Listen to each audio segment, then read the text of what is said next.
redefining co-working. Exceptional offices for every business. This summer, Espaces expands with 2 premier locations. Cool Springs at Corporate Center and Brentwood at City Park. Explore the private offices, team suites, and fully equipped meeting rooms. Opening July 2025. Limited spaces are available. Schedule your private tour now at espaces.com and be sure to check out all 15 locations at espaces.com. That's espaces.com. espaces.com. I wonder how many marriages, how many couples or emails that you've got or people that have talked to you that didn't leave a situation. Maybe the husband and wife weren't getting along excellently, but then they hear that song and think about those kids and think, you know what, we can be together. You know what I mean? I just wonder how many thousands of lives that song has blessed. I've had quite a few people say that, like, there's been a few fans like where their daughter would walk away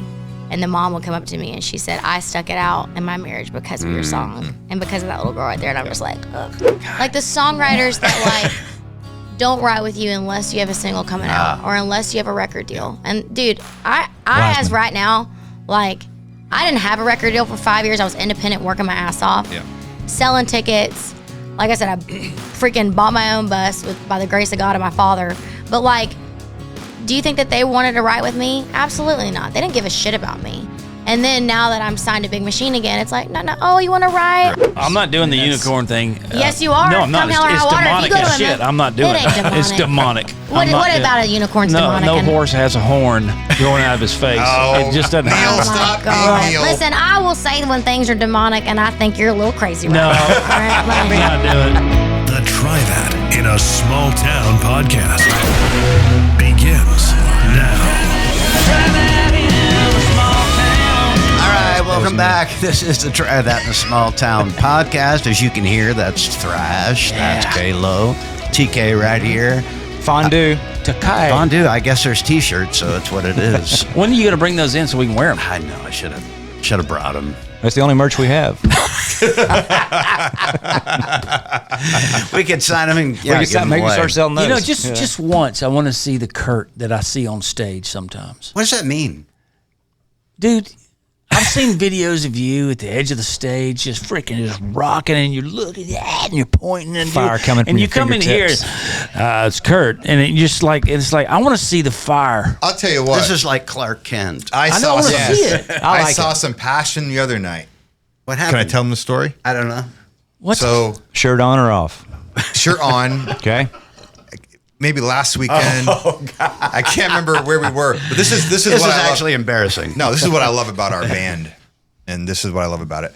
So we're playing Try That in a Small Town. Then this year we go into like an extended guitar solo thing after Try That. It's really cool. It's like a big twin guitar thing. It's pretty awesome. Well, at the end of it, I look over and Kurt looks pissed, and he's looking at me, and all of a sudden he takes Jason's microphone and slams it into the stage, throws it down. What? And I was like, oh shit, oh man, this is the middle of the show. Do we have video footage of this, by the way? Who knows? It's probably out there. Oh, we got to find it. No, we have to find it. It's there. Anyway, and what happened was he had missed a note in the dual in the dual guitar thing that him and Jack do. And he took Jason's mic. Kurt's human. But we always talk about passion. Well, we take a lot of pride. I get it in the show, and it was like seriously amateur hour. Oh, it's a very involved solo thing though. Like I get it. But I've been pissed before. Obviously, I've hit wrong notes before, but for some reason, it just really irked me, and I was just like, and slammed the mic down. Of course, then his mic goes flying out. He took Aldean's mic out of his station. and probably it was big to you, but a fan would never know that you missed. Actually, nobody knew. Right? Okay. No. So it goes by really quick, but that's what I love though. Like, as a matter of fact, Tully came by to me later. He goes, "Did I do something? I thought it was pissed at me or something." Oh, really? Yeah. That'd be my first thought. Yeah. Tully did something. Obviously. Yeah. No, it's just, listen, Tully, I've never to this day heard Tully make a mistake. We take a lot of pride in the show, and we want it to be right. I can't believe though it affected you that bad because I mean I've done shows where I was flat that night or whatever, and I just wasn't feeling. But I never took it out. Well, so I agree. What got into you? I don't know. Well, maybe the whiskey. I tell you what keeps the band operating on a. What's tricky these days is, in the old days we just toured. We never came off the road and toured. When you tour now, it's like we'll do. We may start the year and do 3 shows. And next thing you know, we've taken a month off and have to go back and do another random show or a festival. And so keeping it at the level that we want it at is a little trickier these days. Right. It's not like it's sporadic. It can be sporadic in certain times of the year. We just want it to be perfect. So it makes it harder. And sometimes, in a festival, we might not even get sound check, so we're, it's just tough to keep it as tight as we expect it to be. So when something like that happens, that's what I love most about the band. Like, it's like, But if somebody would have asked me how Kurt would respond to a mistake or if he didn't play it as well as he thought he should have, I would have never guessed that he would lost his shit like that. And usually you'd be right. You would just let it go. It was just I see one you letting moment. it go, and it's like I'm not doing that again. And you internalize it. I can see you internalizing that and going, I'm not doing that again. But that is my to MO destroy usually. your boss's microphone, I would have never guessed that. What's great? I didn't. Well, once it happened, I was like, "You freaking idiot!" I was probably more pissed. Then you were pissed. Yeah, then I was actually. And then our monitor guy, Evan Richardson, who's the sweetest guy, he's been with us probably 19 years now, 18 years. Evan comes on the talkback mic that we hear, and he goes, "Thanks, dude," which is Kurt's other nickname. What did Jason say? I don't even think he was out doing his shtick, so he didn't know. Oh, good. He's got like an alternate mic out at the end of the thrust, which he was out there shaking hands or something because, like Tully said, it's an extended solo bit. Yeah. Speaking of shows. Yeah, anyway, speaking of shows, speaking of the tour. Can I go off on one thing? Oh, yeah. Sure. Yeah. Speaking of shows, there is a nasty trend going on with people throwing shit on stage.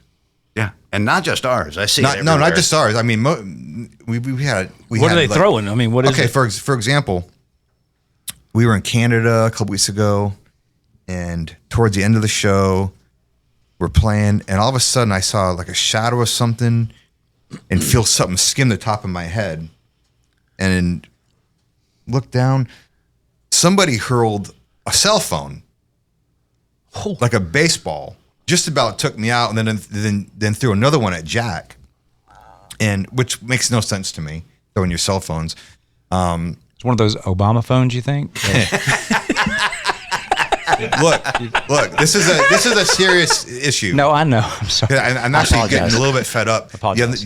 So the phone issue, people throwing shit on stage, and the other night, Jason's out there and he looks down, he's out in the thrust, the extended part of our stage. He looks down and there's French fries and there's tomatoes and all this bullshit on the deck, on the stage.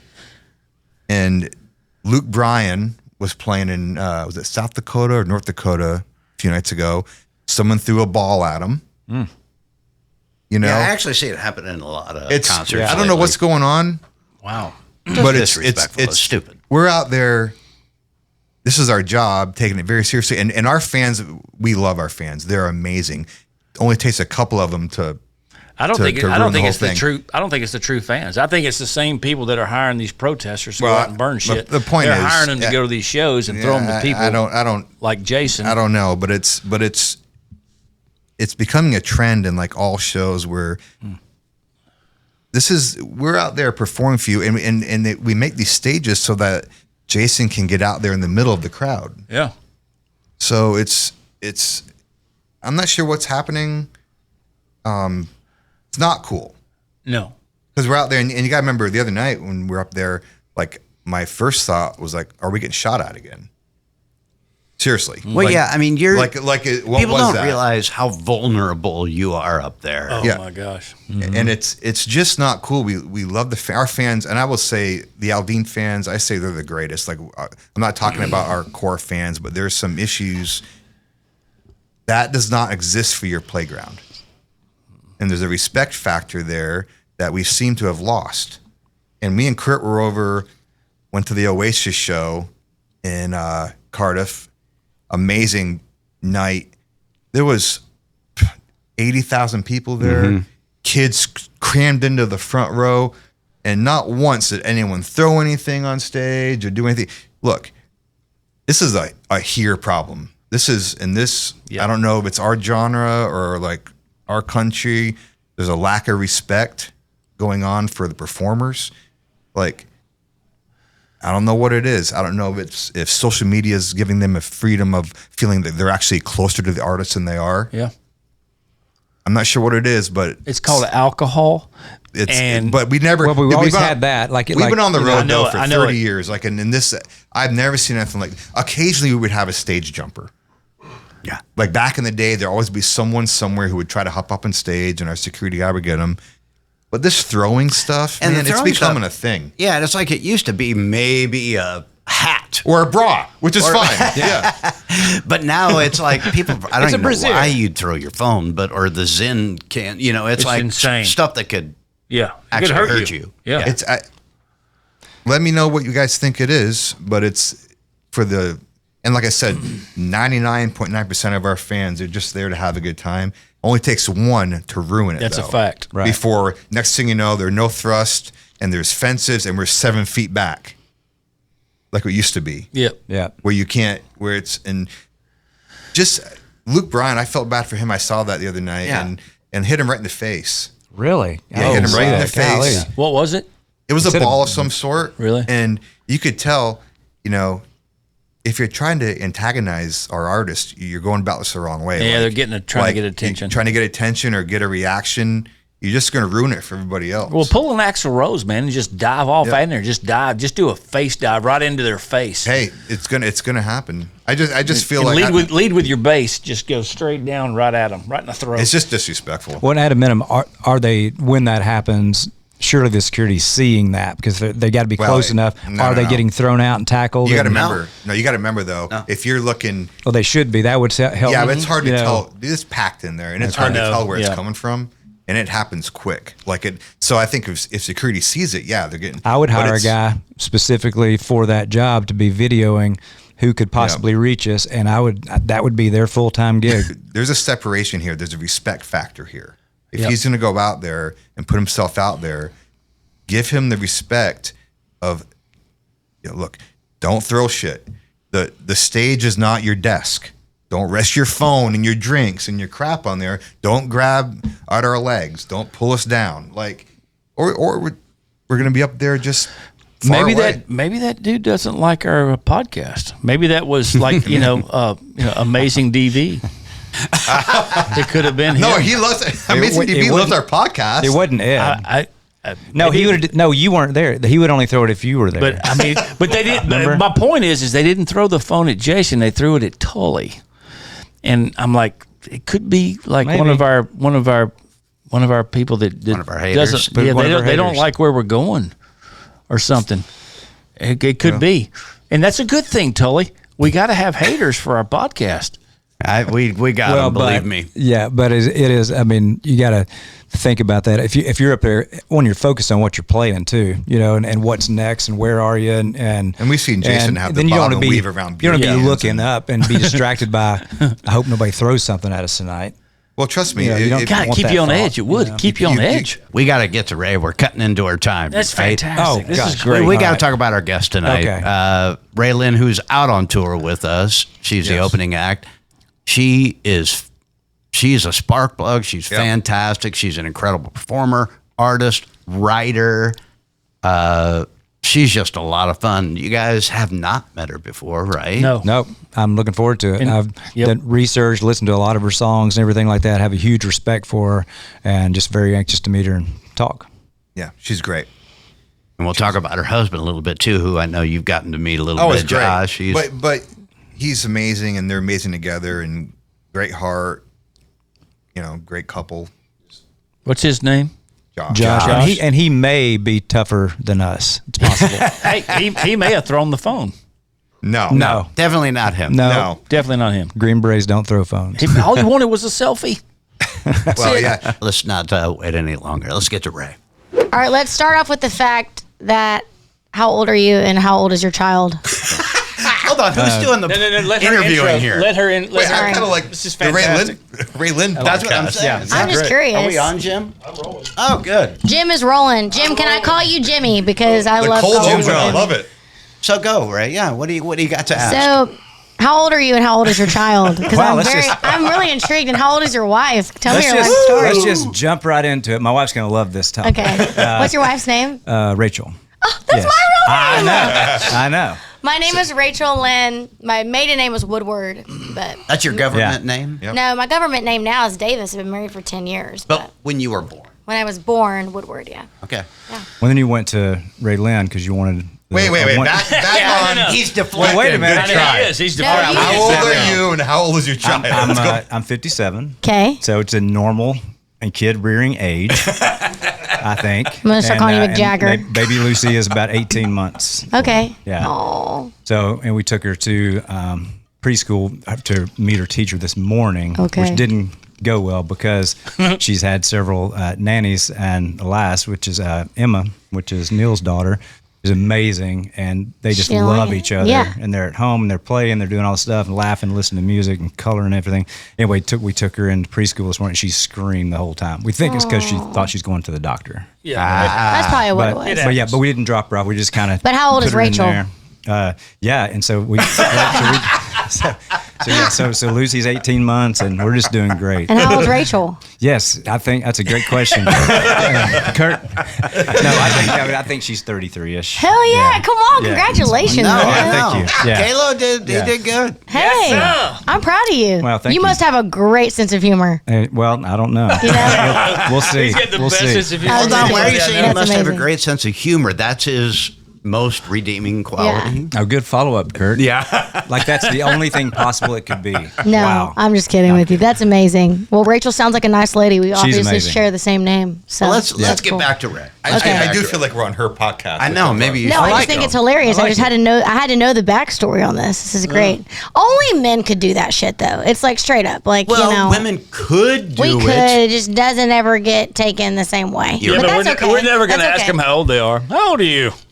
Never going to do it. Nah, doesn't work. We're not going to Yeah. ask. That's okay. We're not going to ask. Yeah, you get drop kicked. How old do you think I am, though? Oh gosh, this is don't play No, this I game. It's okay. I'm not going to be No, it's offended. good. There's a no. You cannot offend me. 24. No, she. Don't You were born say in that. 94. 23 So at the Okay. moment. What, 31? I'm 31. Obviously 31. Yeah. You just said that what year I was born. Well, I'm quick at If you math. didn't know I was born in 94, how old would you say?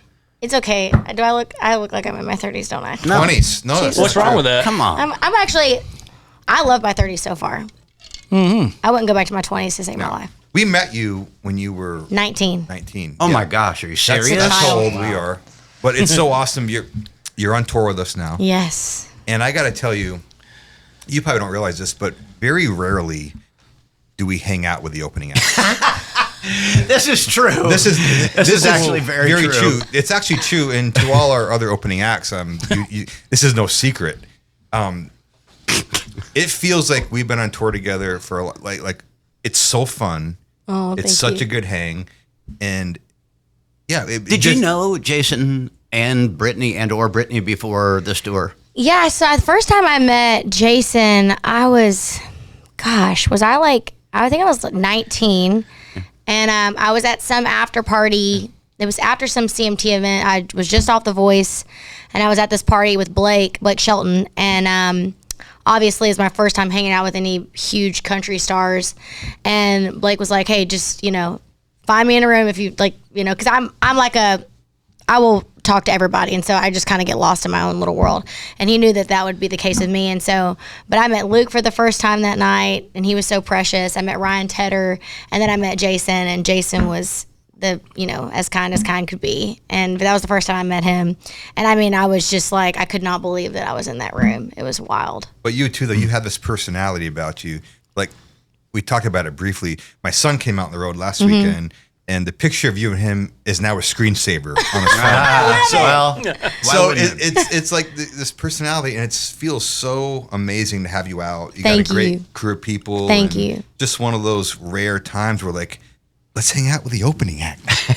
She's awesome. Yeah, but we've known you for a long time, but it's nice to, your perseverance and what you're going through, and you're cutting new music, and it has been a long time. It has, yeah. Which doesn't feel like it, but it has. Yeah. So let's get some history, because I actually didn't even know that you were on The Voice. Yeah. Yeah. Blake's team, right? Mm-hmm.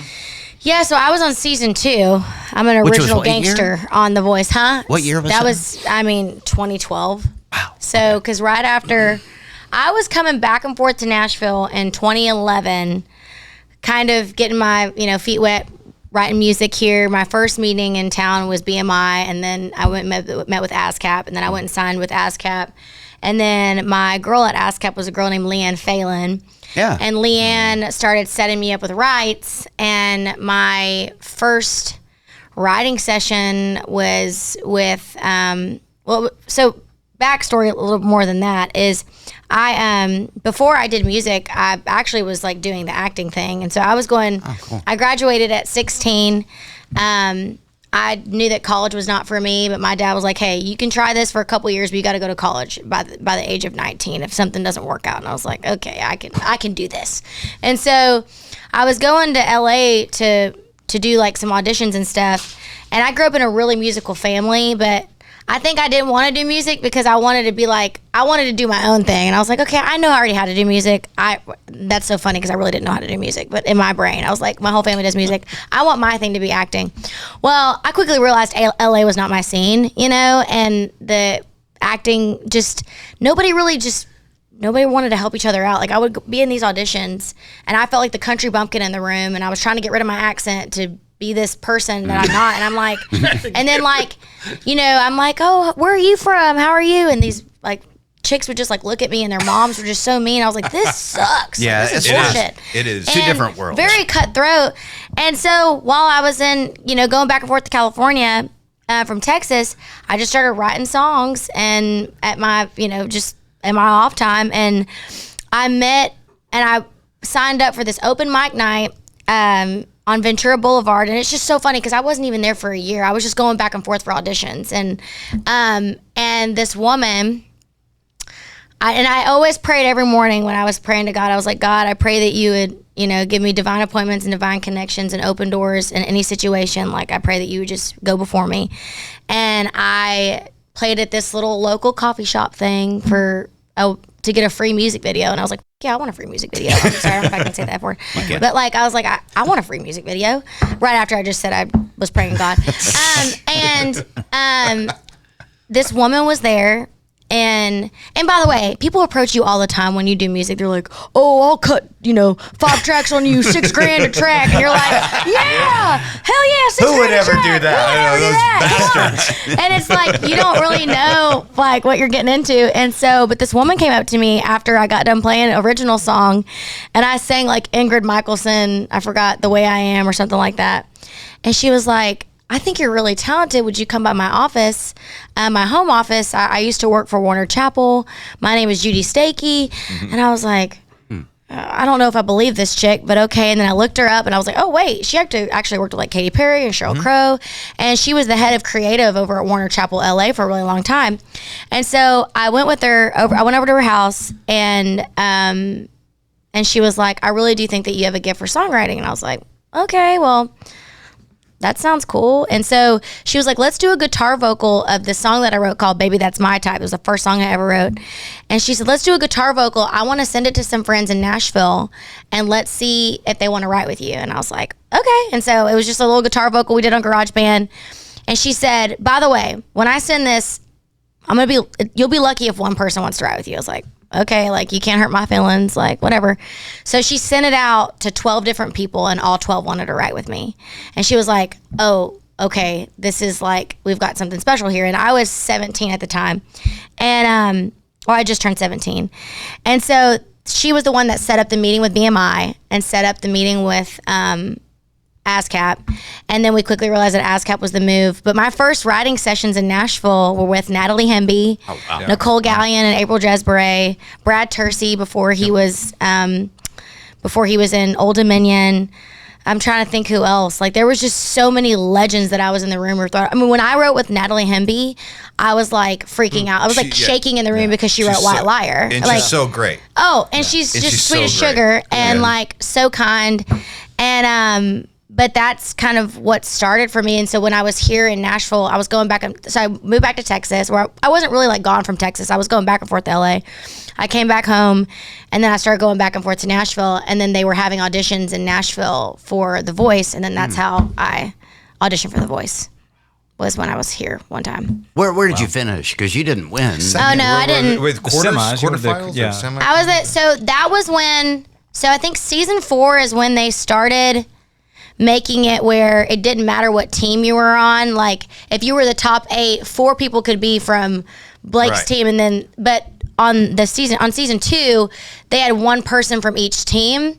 So it kind of, I think the way that they did it in season 4 was better, because it, like, you wouldn't just make it in the finale just because you were on Adam's team. You would actually make it to the finale because you were the top voted one. Does that make sense? Because it's like, that's the crappy thing about season 2 is like, I could have had more votes than the person that made it the highest on Adam's team, but he actually made it through because he was the highest one on Adam's team. Does that make sense? Who did win, and are they relevant? Jermaine Paul won. He was Alicia Keys' backup singer, and he's still doing a lot of stuff. Yeah, he's doing great. I made it to the semifinals. I actually remember when I choked on stage. I sang If I Die Young, and I hit this note, y'all, and it was so awful. It's the curse of Van Perry. Yeah. What? Oh, don't say that. It's a curse of Van Perry. I mean, you just picked the wrong. Well, I was pissed off because like I only sang rock bangers. Like I started off singing Hell on Heels. You said She's Country, didn't you? Yes. Yeah. So I did Hell on Heels. Then I did Wake Up Call. I did a country version of Wake Up Call by Maroon 5, and then I did She's Country, and then my battle song is freaking If I Die Young. Like, I'm about to die on this stage. Where was the bad note? Where was it? Oh, it was the put on your best boys and I wear my pearls, and I like my note. I hit it that time, but it was like put on. It was awful, and then my eyes just started watering up, and I was like, but could you not hear done. or like? I was is just that why nervous, you hit and I was. This is bullshit. I was pissed that I was even in the bottom 2, and like having to fight for my life. The only thing that kept me going was the fact that I met Justin Bieber that night. You know, like I remember thinking, I was like, I got to meet Justin Bieber. It's okay, but it was so funny because right when but you know, another reason why I was upset is because me and Blake were obviously super close, and it was me and this other girl, and he had to pick between us, and he picked her, and I was just so upset. I was like, I thought you were my dog, bro. Yeah. But honestly, like, where's the loyalty? If he would have picked me, it would have been bad because like I didn't hit the note, and she whooped my ass. I mean, like she killed. She Are you and Blake still friends? Do you yeah, talk we're to still them? friends. Yeah, I love Blake. You sang on Boys Around Here. Is that right? I sang on Boys Around Here. I sang on Buzzin'. Yeah. I've done a few like little vocal things with him. Yeah, he's great. You know, we talk about this a lot in here. I wish that the female artist thing in Nashville. Yeah, it's gotten a little tricky. It has.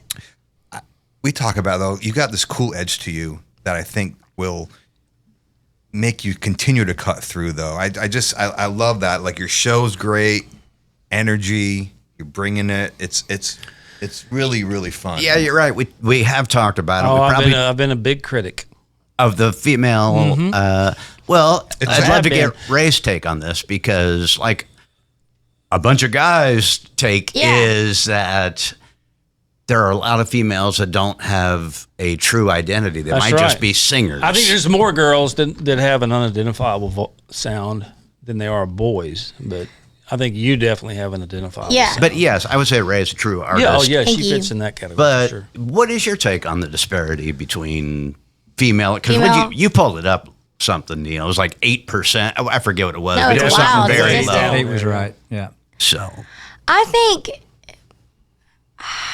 it's tricky. I don't know. It is tricky. I would say the biggest thing is I think people love authentic, you know, and I think the women that cut through, and I think you're seeing a big, you know, just surplus of them now of girls that know who they are. And I think we were all trying to chase just, you know, Taylor was the mecca of country pop. And I think everybody was just trying to figure out how to, and everybody would be like, who's going to be the next Taylor Swift? It's like, nobody needs to be the next whoever. You just need to be the best version of yourself. Exactly, and right. I think that I can speak on my behalf of like finding who I was helped me break through and continue. Like I've never had a number one on radio technically, but I've continued to have a career for the last 12 years, and I've never not made money, which is such a blessing. I mean, I have friends that have multiple number one songs, and you don't know who the hell they are, and they can't sell out shows. And I'm not saying I can sell out huge venues, but I can at least make enough money to, you know, support this lifestyle. And I bought a bus last year, and like there was just things that like as an independent artist I never thought I could do. But I think it's when a female does break, they break big because it doesn't happen very often. And you see it with like Lainey Wilson and Ella Langley and these women that are just coming up. And I think it's because they're authentic and they're country as hell. And we needed more like girls that were just like not scared to say something. And I think the reason why Gretchen Wilson was so big and Faith Hill, like those girls, I mean, like I'll never forget, what's the song by Faith Hill? Mississippi girl, don't change her ways. John Rich song. Yeah, it's John. I love John Rich.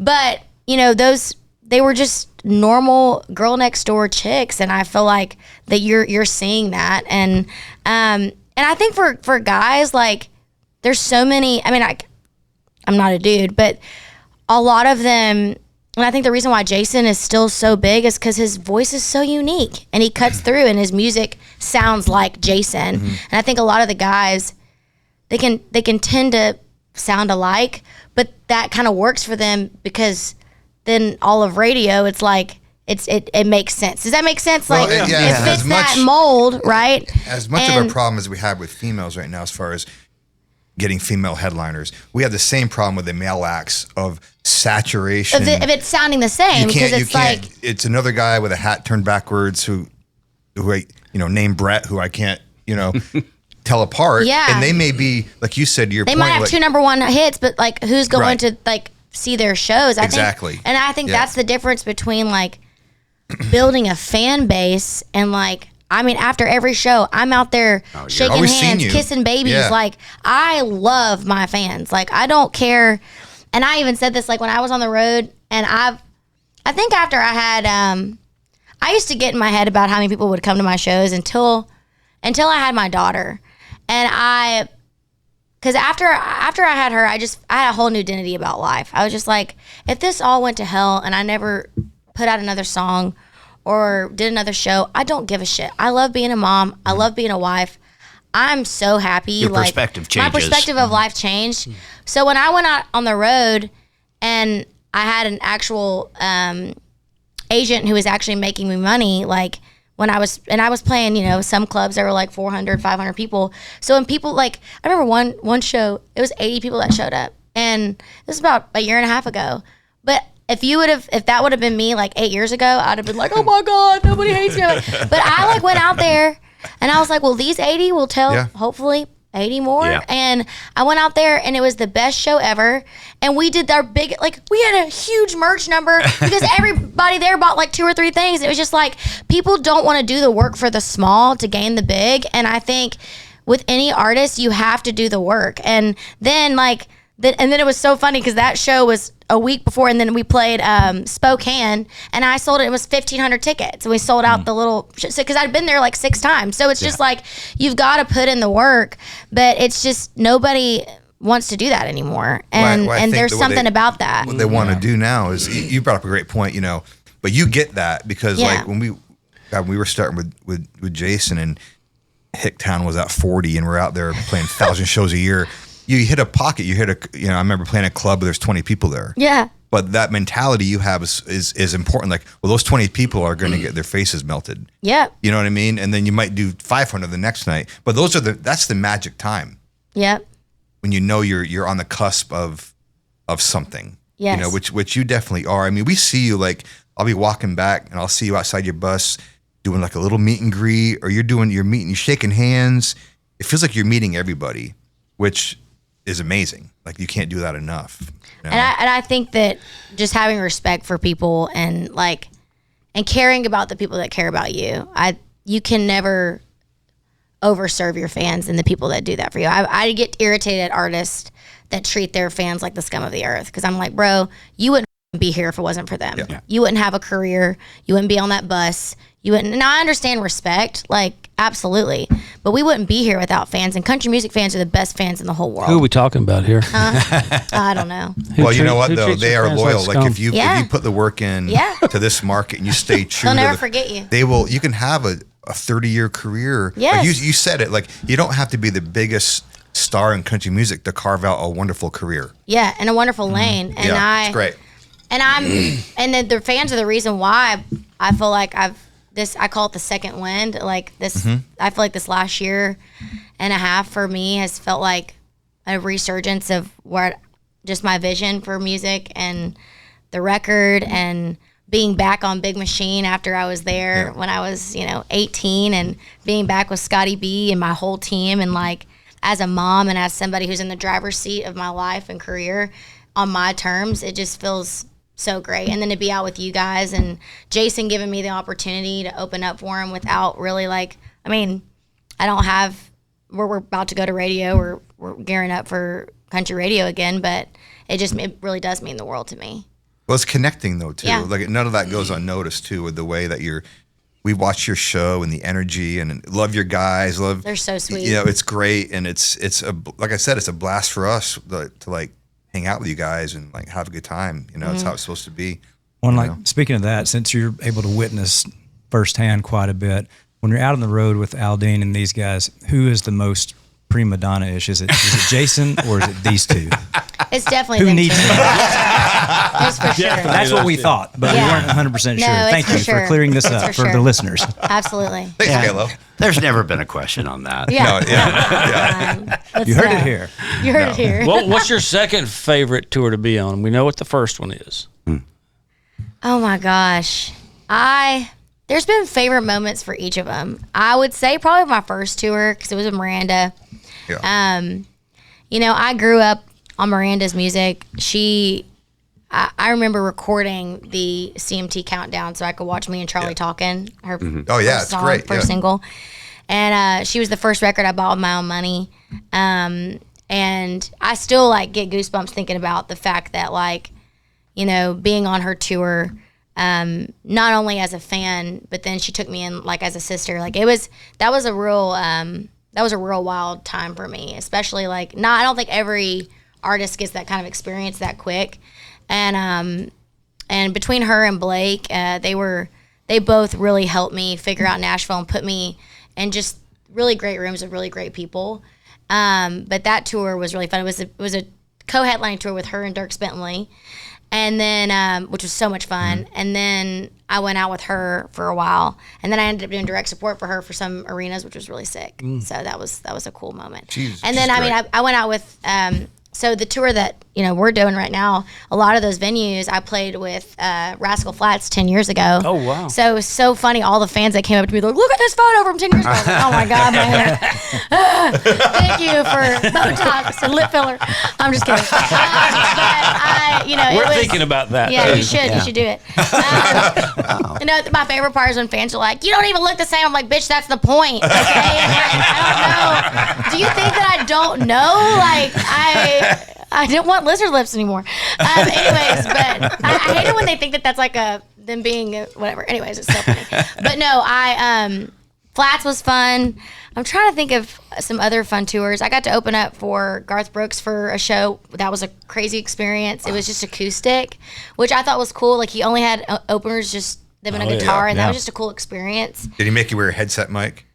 No, thank God. I did one of my favorite shows was when I was opening up for Maren Morris, actually, and we talked about her a lot. Interesting. And so, but she's a huge fan of ours. Huge fan of me too. But other than that, she did give me some really great experiences, and one of the experiences when I got to open up for her, and we played Royal Albert Hall, and that was a great show. And singing Love Triangle at Royal Albert Hall, where the Queen of England has been, that was like a pinch me moment.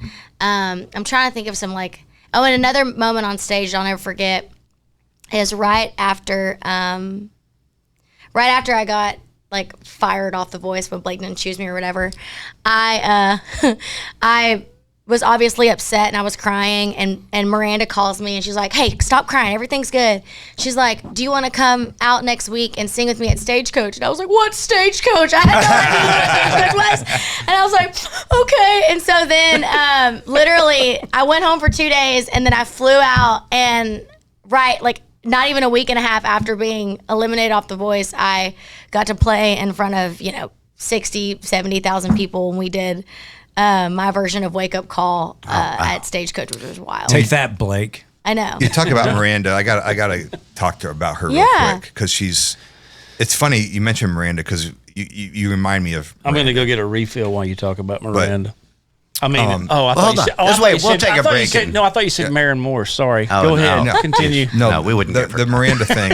Yeah. We toured with her 05, 06, and we were doing little co-headlining stuff. And I remember the first time we met her, we played a show at some little place, and she's sitting there chewing tobacco. I'm like, this chick is awesome. She's killer. After Vegas happened, I'll never forget this. We've had a good run with Miranda. She's done 2 or 3 songs with us, and after Vegas, the shooting, when we went back on the road, the first show was in Tulsa, which we just played, that arena, and she flew down for it and was just here hanging out with us backstage, just as a friend. Support, yeah.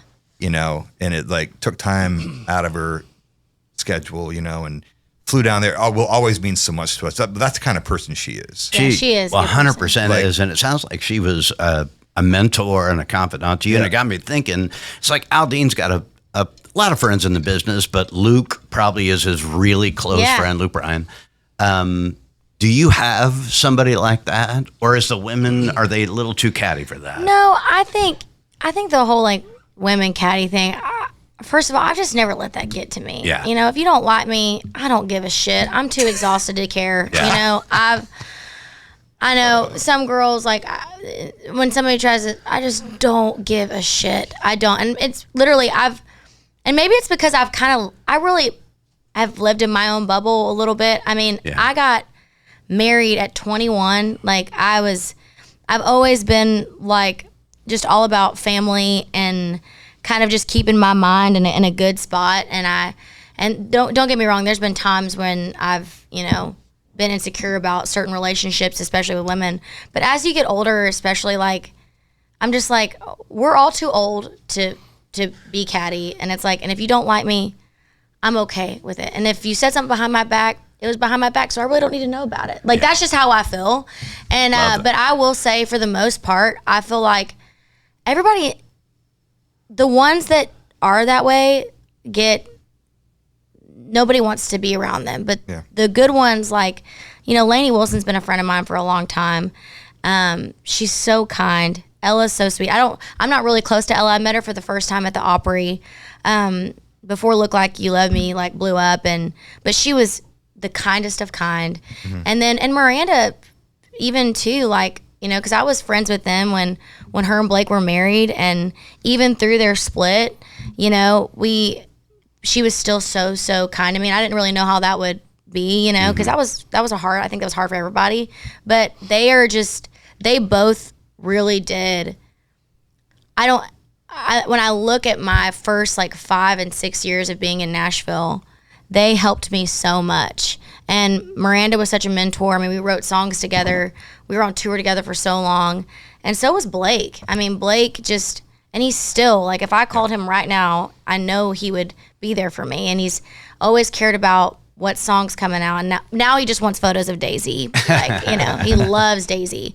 And even that part of my life, he's like, this will be the greatest thing you'll ever do is be a mother. And like, it's just so precious. Like, 'cause it's just like that he knows what matters in life. But I feel really, really fortunate. And then but now I would say my mentors are just kind of like my peers. Like Kane Brown's one of my best friends, and Caitlin, like, and I've been on tour with Kane a few times. They're good people. Oh my gosh, Kane and Caitlin and we have daughters the same age, and it's cool to see your friends just their star rise and them stay the same. And that's how Kane is. Dan and Shay were they were some of my first friends in Nashville.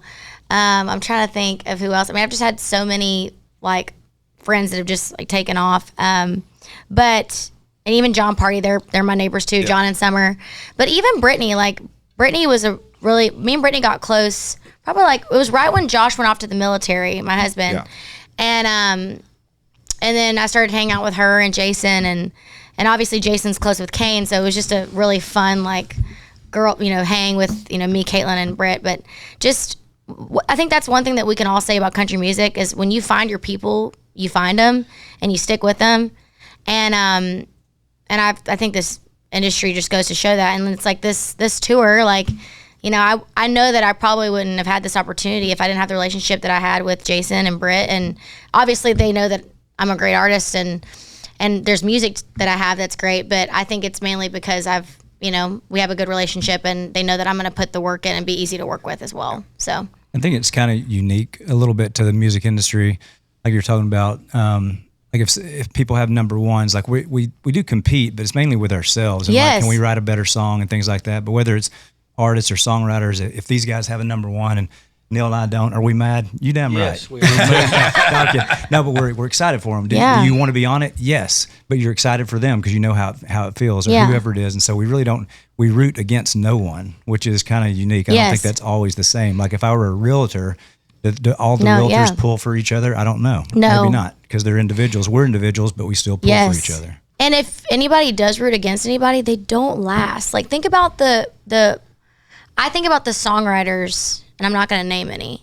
God, like the songwriters that like don't write with you unless you have a single coming out or unless you have a record deal. And dude, I as right now, like I didn't have a record deal for 5 years. I was independent, working my ass off, selling tickets. Like I said, I freaking bought my own bus by the grace of God and my father. But like, do you think that they wanted to write with me? Absolutely not. They didn't give a shit about me.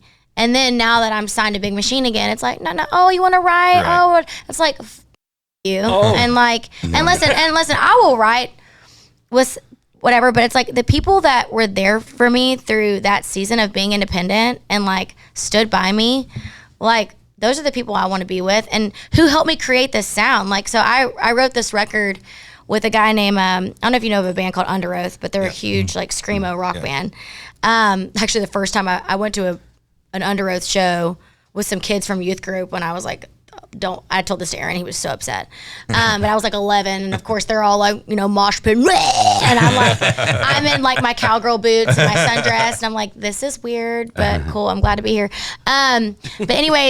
But Aaron is, even though he's in this like screamo rock band, he is a country boy from Florida. And so he like hit me up on Instagram. He's like, listen, and if you're a drummer, like, you know who Aaron Gillespie is. Mm-hmm. And a lot of them look up to him because he's so badass. He's like this crazy redhead, throat tattoo. He's wild. And he's like, I would love to write with you. I love trying. I love your music. And I was like, I'll write with anybody once, for sure. Like, I love meeting new people. And honestly, I like writing with people that are left of center. Like, because I know I'm going to be country. I know what I'm going to bring to the room. Like, but I like writing with people that bring something different, of me out. And so anyways, so we wrote, and the first song we wrote was a song called If I Make It Into Heaven. And basically the song is, a song that I wrote about my husband, who is like, so precious. Like, he's such a good dude. He's a badass. He's a Green Beret. Like, he could kick your ass, but he like loves the Lord, like knows the Bible back and forth. And, I love Jesus, but like, I feel like I thought I knew the Bible, and then I met this guy and I was like, oh, God, I need to go to Bible study. You know what I mean? But his family's just like real tight knit, good crew. And so basically the hook is, if I make it into heaven, it'll be because of you. And it's talking about a good man loving a wild child. And so it's literally our story. of how we met. And so that was the first song we wrote. And then the second song we wrote was a song called Long Live Country Music, which is the title of my next record. And so I was like, okay, is the magic in me and Aaron writing together, or is it his production? And so then there was a few songs that I wrote. Like I wrote this song with John Rich and Bob DePiro, and Bob's a legend, called Down and Dirty. And it was just like a guitar vocal. And I was like, I love this song. Let's see what you do with it. And then he made it into this and I was like, okay, there's something here. And so we just started working on this project together and started bringing in different songwriters and that I love and trust. And then after we got done with the record, we were just going to do it independently myself with my team at Jonas Group. So the Jonas Brothers' dad manages me, Kevin Jonas, who is a legend. He's so great. Cool guy. Isn't he awesome? Great. He is. Kevin is the best. I love Kevin. But I had a song in my old catalog that was over at Big Machine, Boyfriend, and Love Triangle, that were popping off on like TikTok, and I don't really know how that works, but it was, the metrics were going wild or whatever. And so Scott, was like, our songs are doing great. I was like, oh yeah, fun. And me and Scott Scott Borchetta, we've always remained friends. I had a single with Chris Jansen. That was my song. Which song was it? It didn't do much, but we had a song out. And so he's always been there for me. He's always been kind to me. Anytime a song of ours has gone gold or platinum, he's always reached out to me. And that's how it is. Like, you never burn any bridges. Like, you just be kind, move on. Sometimes things don't work out for a reason. That's okay. And he was like, do you have any new music? And I was like, yeah, I have this new project, but I'm putting it out independently. And he's like, do you have a partner? And I was like, I'm going to put it out independently. I'm my partner with Kevin. He's like, well, can I hear it? And I'm like, if you give me the deal I want, we can hear it. And so him and Kevin got on the phone, and then we went over and played him the music, and he's like, I won't let you leave unless you come to Big Machine and like we finish what we started. And I was like, yeah, let's do it. And so we ended up going with Big Machine. It's cool because I have ownership of my own music.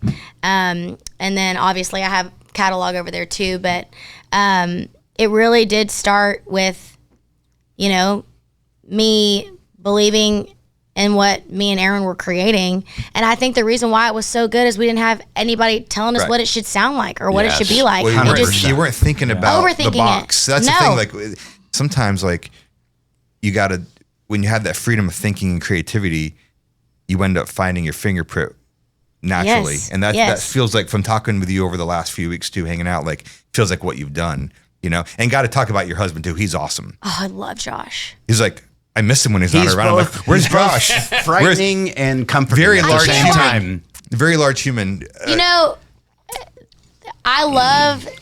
think as a wife, or like, and I'm sure you can feel this about your spouse, when people love the person you love as much as you do, it's like, it's so rewarding. And I love, he has made me like the woman that I am today, for sure. Yeah. Now, a question. Awesome. Sorry, tell it. Yeah. He joined the military after you got married? Yeah, so that would be for me. I was reading that and I was thinking, first, I'm not gonna lie. Is that a negative sign? Is it me? He wants to go to basic training. Honestly, he probably needed a break from me. I'm, especially a younger version of me. I'm a little tired now. 21-year-old me was like, he was probably like, I've got to get out of here. Send me to the Middle East. He's like, put me on the front line, bitch. I'm ready to go. I'll do it, Lord. No.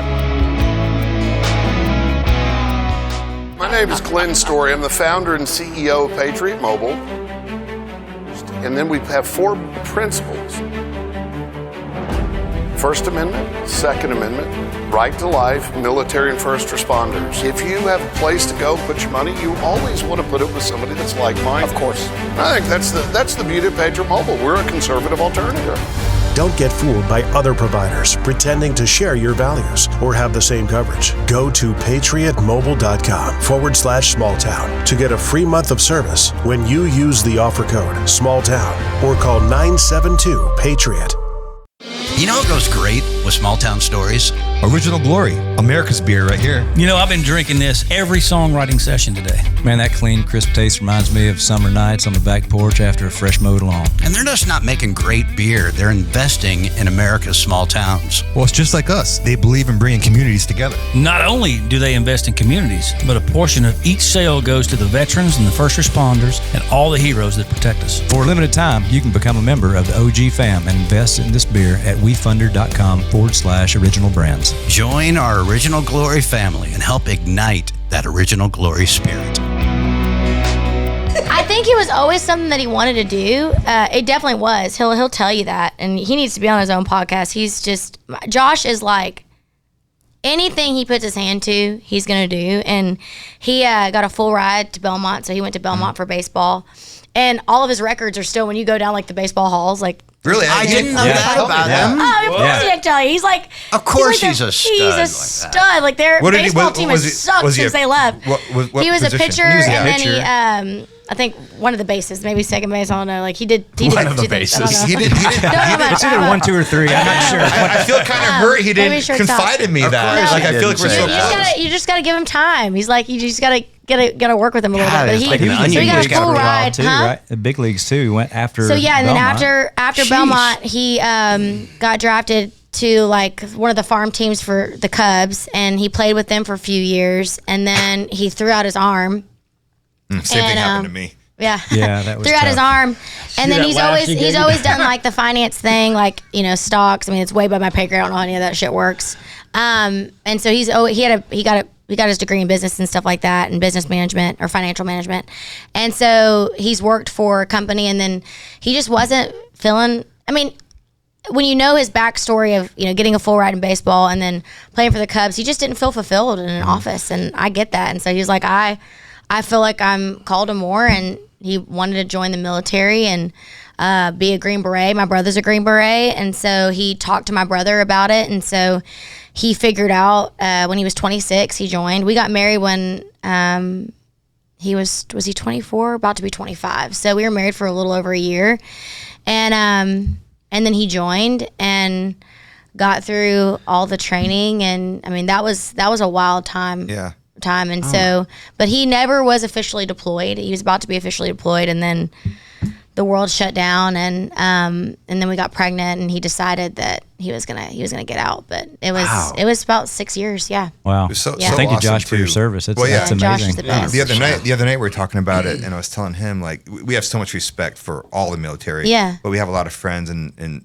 special forces, and I said, man, I just can't believe the amount of training they do. Oh, it's wild. That's what I was telling him. Like he goes, well, I never deployed, and I said, yeah, but dude, you're a warrior already. You're a hero in our eyes, everybody's eyes. A hero. I mean, you enlist, you put your life in their hands, but the amount of training that they do around the clock, dangerous training just to be ready. I mean, the schools that they go through, it's shit that people don't even know. But he is a great even guy. though he didn't get deployed, though, it's like those guys are willing. Well, he's available. He's willing and able. They've already made their minds up. They're ready. And I said, like, that's on your resume forever. You are a Green Beret. You're tabbed. You there's nobody can take that shit from you. Right. Like, and but he's an amazing, his person, like who he is though, is so he's magical. Awesome. Yeah. Like we miss him when he's not around. We're like, no, is Josh coming? Where's Josh? I know we were disappointed. And I think that's what they look for. Like we were talking about it, like for when it comes to especially special forces and Green Berets,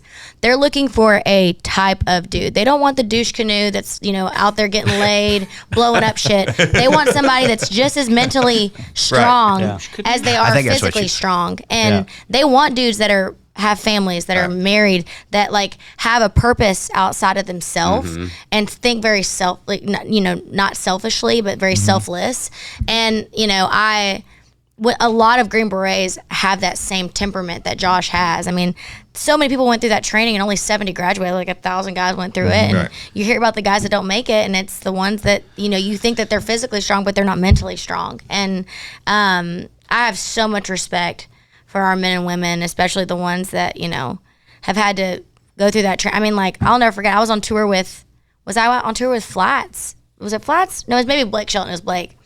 And then Josh, left for training, and I was just and it was right when my first record came out. So, he was gone, and my record went #1 on Billboard Country, Wild Horse, and I couldn't even tell him. And like, what was I the was longest just like, time that you couldn't I think we contact went him like, since when he joined? like almost 2 months one time, or like it was like 8 weeks or something like that. And he's my best friend. Like, but also, I wish everybody could like live the life of a military spouse for a couple months with the person that they love, because it makes you love them so much more. Like waiting for his letters, like me and the mailman, Jimmy, his name was Jimmy. I would literally just wait and be like, he goes, "You got a letter from Josh?" I was like, "Yes!" And it's just like, down, Jimmy, let's read it. And I just like, and I think the ones that get me like reading his letters that weren't that long, but it was just like, "I miss you," and it makes me tear up. But it was just like, "I miss you" and Josh, and it was just like in a little like thing, but he still sent it like. And it just, you didn't have, I don't know how much time he had to write that, but he wrote it because he missed me. And it's just like I wish people could experience that. Yeah. That's awesome. He's the best. He is. Here's Josh. Come on. Hey, let's circle back. Oh, go ahead. Go ahead, Neil. You've been quiet. I just, was it true that when I read that the label didn't want you to get married? Oh, yeah. Everybody was telling me not to get married. Oh, they don't want that. They don't want to promote it's not wife or a that, and mom. it's not that like. I know they think it, but I didn't know they would actually say it. I mean, and at the time, when I think back on it, a 21-year-old getting married, I mean, that is young, whatever. But when I feel like for me, like in my childhood, I had so much uncertainty in my life, and I had so many, like, especially like with, the career path that I chose, I felt like it's not that I knew what I wanted to do, but I felt like with Josh, I was like, this is the one thing that I know is right for myself, and I don't care what anybody says to me. Like, I don't even care if I get it wrong. Let me go through my life and get it wrong.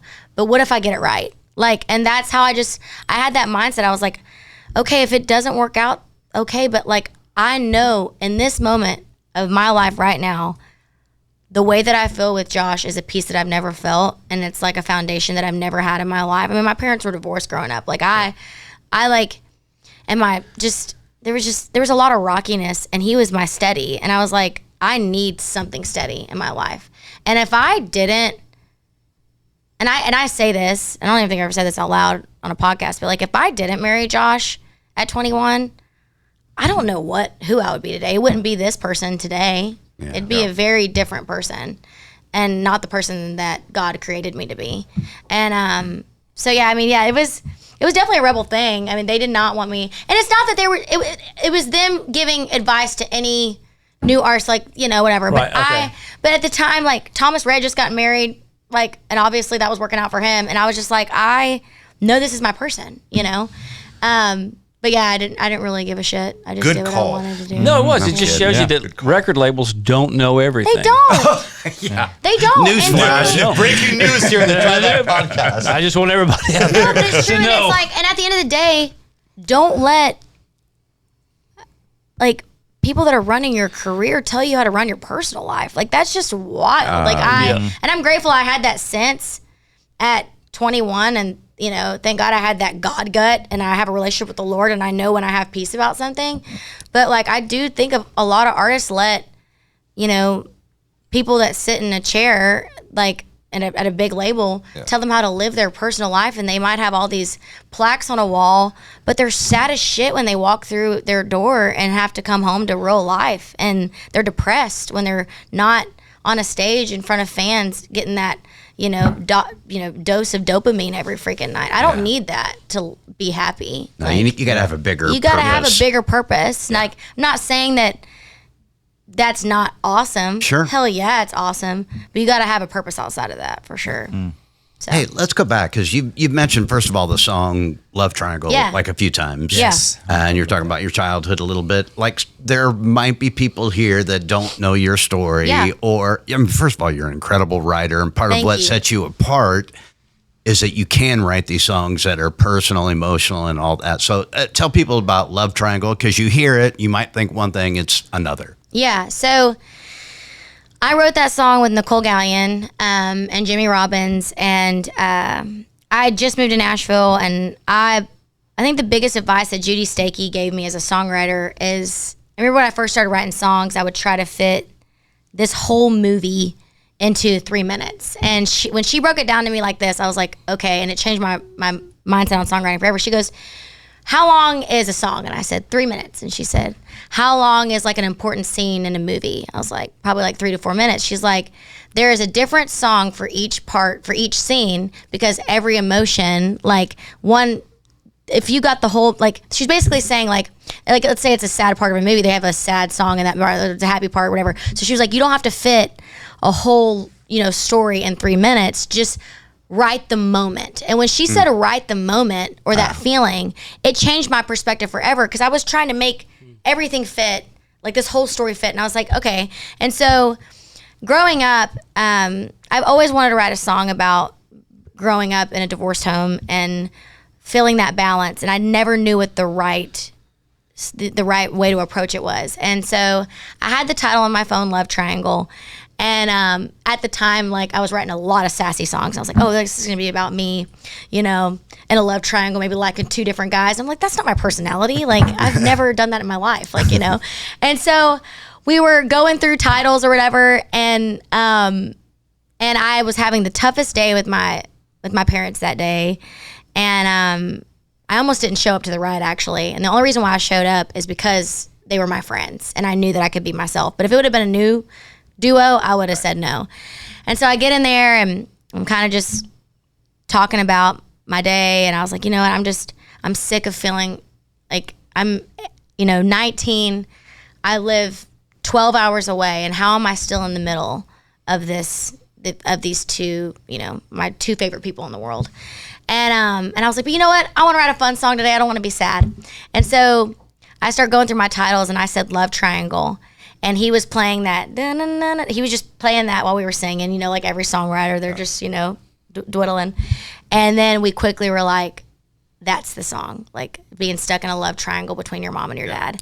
And we wrote that song in like literally 2 hours. And that was the song that changed my life in Nashville. When that song, like when publishers started hearing that song, when labels started hearing that song, and I was already signed too, that's when everything started changing in my orbit, and writers that I wanted to write with me.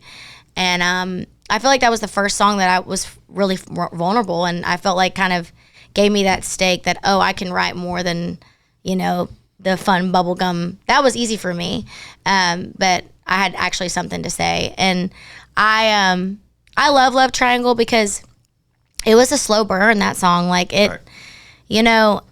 It's just continued to do well. It's continued to have success in its own way. I want to re-release it and put it on country radio. Like, that's my hope for that song. I do think that it lost an audience. Like, it gets a resurgence on TikTok every year. And it's had thousands and thousands of, it's gone gold. It's getting close. It's still doing so well. It's an impact song without having chart success. Yes. And there is a big difference. Yes. And I wanted to ask, and it's like Curtis said, it's a brilliant song. It's written perfectly. I heard it for the first time this morning because I was researching you and everything you. I thought I liked you, but don't know. So, you're already on the cusp. Started with the young wife. Yeah. No, but it's the first time I heard it, and I watched the video at the same time. Oh, don't watch the video. And no, but my thought was, as just the first time listen, is I wonder how many marriages, how many couples or emails that you've got or people that talk to you that didn't leave a situation. Maybe the husband and wife weren't getting along excellently, but then they hear that song and think about those kids and think, you know what, we can be together. You know what I mean? I just wonder how many thousands of lives that song has blessed. I've had quite a few people say that, like, there's been a few fans like where their daughter would walk away and the mom would come up to me and she said, I stuck it out in my marriage because of your song and because of that little girl right there. And I'm just like, ugh. Fans will get me, man. And then I had this one woman come up to me and said that her husband was like dealing with like bipolar stuff. And she was like, it was really hard to stay with him and stay, together. She's like, but your song, Love Triangle, she's like, I just couldn't. When I heard it, I was like, I know that God can get me through this, and I know that I can figure it out. And she's like, and my husband was just on the wrong medication, and we figured it out, and like now we're the happiest we've ever been. And she's like, but I almost didn't make it through it. And it's just like, that's the power of songwriting, though. That's the power of music. I think what we all realized in 2020 when all of our freedoms were stripped from us is like how powerful it is when we all come together and we sing together and we release music. Like, I think we were all like so sad because music really is so powerful, and like we need it. We need it to connect with each other. We need it. Like we wouldn't be here without it. And so I Love Triangle was definitely that pivotal moment for me with my fans and the songs.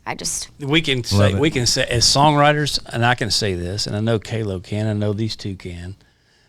It's like we write these songs for a living. It's our job. Mm-hmm. And I know you felt it too. It's like we do it when we move on to the next song. Mm-hmm. And it doesn't really hit home till we get to talk to somebody whose life it affected. Mm-hmm. And that could be 2 years down the road. Yeah. You know, and we've all had those songs. Yeah. And it changes it keeps us going. It changes. Well, we don't take it for granted as much as we used to. And it's not like when you do find a special song, I don't want to just write a song to write a song. I want to write a special song. Yes. Like, you know, I can sing my new songs all day long, but on stage with Aldine, when I say I want to thank you guys that have been with me from day one, y'all sing this next one with me, Love Triangle. They get the loudest when I say I'm going to sing Love Triangle. And they love the new shit, but it's not out yet. But it's my older stuff that or Love Triangle, those songs that have connected. And I think, I'm sure as a songwriter, you're always trying to find the next song and whatever, but you should always be grateful for the really great ones that you do right, because not everybody gets those. We're all human. I lose appreciation for what we do for a living. I lose appreciation for it until I get to talk to somebody that it affected. Yeah. You know, and help turn their life around a little bit. Well, I like the titles too, because being, an idea guy, always think about what titles would look like on a strip ad and would it make somebody want to hear it, like Bra Off. So I saw that this morning. I thought, can't tell you how did they? It changed my life. No, but I'm saying, but I was curious. I listened and I thought, okay, how did they do that? What's it about? And then I listened to it. I said, breaking up with you is like taking my bra off. Yeah. Freedom. That's awesome. No, I always my thing with music is I always try to have some twist to it. I don't ever want you to figure out what I'm gonna say. I always want you to be like, oh, that's funny. I don't know. Maybe it's my sense of humor. I don't know. but you're doing it. You're a great writer. Thank you. She's incredible. Thank you. There's a few. There's actually a song I'm really pumped about that's gonna be on my Christmas project. And I can't believe I'm talking about it, but it'll be on my Christmas project, so I don't care. But it's called The Barn, and it's basically talking about the birth of Jesus. He was born in a stable or whatever.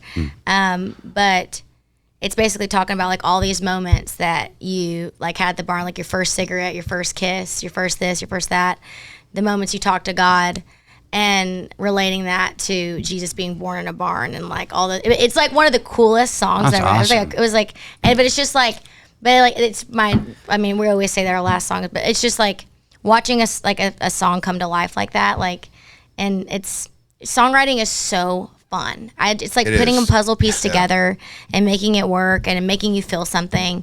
But yeah, it's super cool. Let's talk about one of the other songs that may have, I guess, had some controversy over it, which seems odd to me. And coming from guys that have written a song with some controversy, She Chose Me. Yeah. Another incredible song. But apparently some pro-choicers thought that was the other side of the argument. Yeah. But it's a very personal song. Yes. Can you talk about how that came about? Very, very personal. So I was a couple years into my marriage, and I started just asking questions about because my mom and dad got married. I thought they were already pregnant with me, but they were actually pregnant with me, and then they got married after that. And my mom was...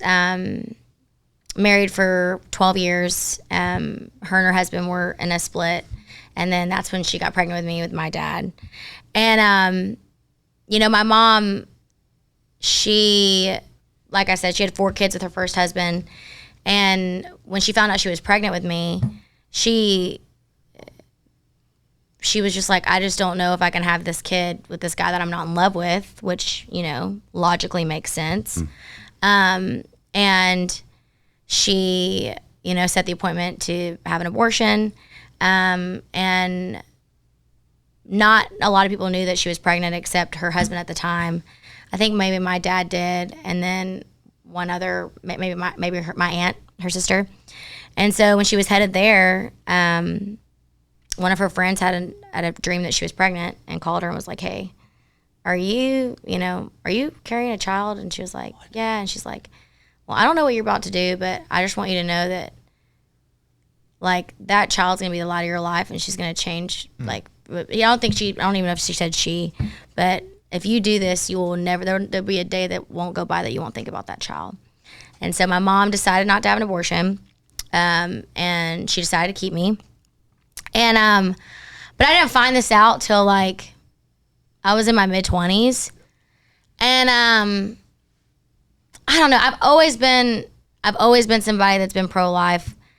I feel like, to me, the unborn are the ultimate underdogs. Like, and I've always been somebody that's fought for the underdog. When I was in school, and if somebody was being made fun of, I would kick somebody's ass that made fun of anybody. Like, I sat with kids that were not the cool ones. Like, I've always just loved being friends with anybody that nobody wanted to be friends with, because I knew it. I got bullied in school too. Like, I hated bullies. And so, to me, the unborn, like, nobody's there to fight for them. Like, they don't have a voice.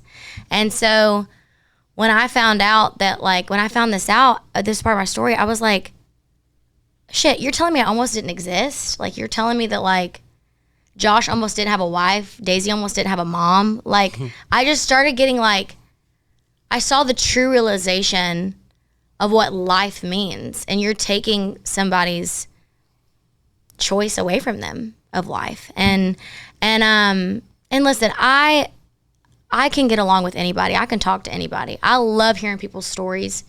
I'm somebody, let's sit down and let's hash it out. Let's talk about it. But one thing you can't take away from me is my story, and God gave it to me for a reason. And when I found out that was, the reality of my situation, I knew that God had given me that for a reason. And instead of being sad about it, I was like, well, first of all, and I always process things by writing about it. And so I wrote this song called "She Chose Me," and I wrote it with Josh Thompson. Oh yeah. So like, Josh, so good. Yeah. I mean, when I told them what I wanted to write about that day, Josh, I thought he was going to be like, no, everybody thought it was going to be crazy. And I was like, if we do this song the right way, I know it's going to be special. Because my thing is I didn't want to bully the mother. Like, I wanted it to be, if it went the other way, nobody would have blamed her. Like, think of all the small, like, it is the easy choice, but it doesn't mean it's the right choice. And that's the way I wanted to write it, where it's like, because I have so much compassion for my mom and how she felt in that moment. Yeah. Like, she was in a freaking Bible Belt church, her going in there pregnant. And like, I can't imagine the shame that these, like, and that's awful. Like, we should never, anybody that's like, like any unwed mothers, like, we as the church, we as people should take care of those women. Like, that's our job. 100%. Are you a freaking Christian or not? Like, don't even get me started on my soapbox with that. So it's just like, but to even feel like you have to make that decision for, like, it's just, it breaks my heart, because there is so much around it. But anyways, I really wanted to write it from a non-judgmental stance. And I feel like that's one thing that I love about She Chose Me, is it's not judgmental. It's just my story. And I said, if we stick to the story, it's not. And of course it became that. Yeah. But I don't let people, like, try to run over me, because I'm like, you can't take my story away from me.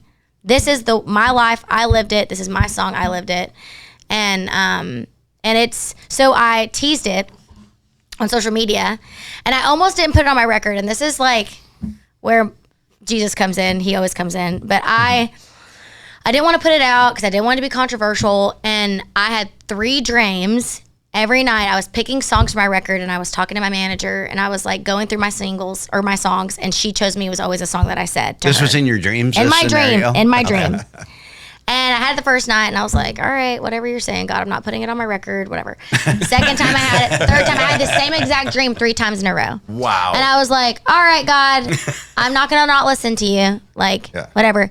And then I was just like, I was thinking about the way I would talk about it on a podcast, and I was like, well, nobody can take my story away from me. Like, this is just like if you've been abused, or if like, you know, nobody can take away from what you've been through, and that's not controversial. Like, to me, like, your story shouldn't be controversial. And Johnny Cash sang about hard shit, Loretta Lynn, like all these amazing country artists have sung about really hard things.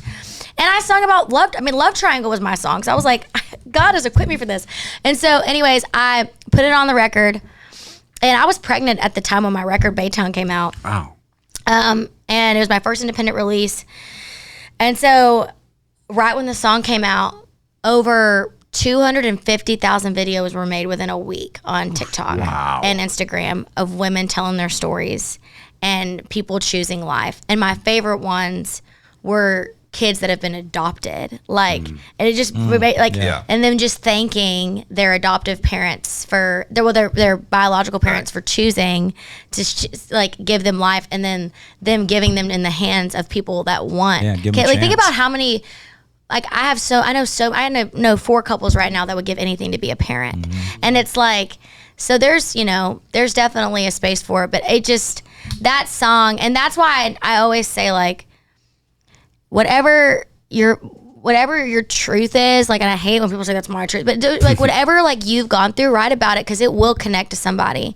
And when it does, it could in a major way, and it could change your life, but change their life too. And to be able to have a song that, you know, is somebody's story like that. And I'm super thankful that I put it out. You know, I would have been regretful if I didn't. How did that topic come up? You said you were around 20 when your mom told you, or you learned. Yeah. Like, it seems like I might have been willing to take that to my grave. Like, how did that come up? It was kind of a difficult way it came up, and I don't want to get into like the nitty gritty of that, but it was unfortunate the way it came up, but my husband was there to help me navigate it, which was really special. So, yeah, I think it was really, my dad never wanted me to find out. And so I think my dad would have taken it to his grave. You know, it's a crazy part of life. Yeah. Lately, I've been thinking about that, where when you're growing up and your parents are, you know, my parents were divorced as well, but you're still your parents. So they're on this kind of pedestal. They are. And there's an interesting part of life when you realize that your parents are just people. They're human. Yeah. And that they've had to learn and go through things as well. They made mistakes, and you know, and it's an interesting part of life though, when that just like a light switch for me was like, you know, years ago, I'm like, wow, they're just people who are trying to figure out. My mom had me, and she was 20 years old, 21. So it's interesting. You start to figure that out. Yep. You know, they had to navigate tough stuff too. And they're growing up. I mean, like, like I said, and my mom grew up in a Pentecostal church. Like, she was like, you know, whatever. And then she left the church. It was just like, there was so much.